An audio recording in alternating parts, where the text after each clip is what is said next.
Ala, naiiyak na ako. Ako kasi may napansin sa CapCut. Ignore nyo na yung mukha ko. May napansin ako sa CapCut dun sa sound effects. Tayo sa edit. Ay, puta mo sa edit. O, sa audio effects. Alam niyo yung tremble? Yung tremble na audio effect. Yung tapos yung echo na Ginawa nilang pro. Hindi na ako makakagamit ng tremble kasi lahat ng free ginawa nilang pro.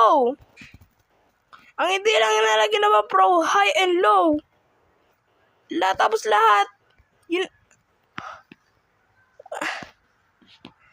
ginawa nilang pro lahat except sa low and high.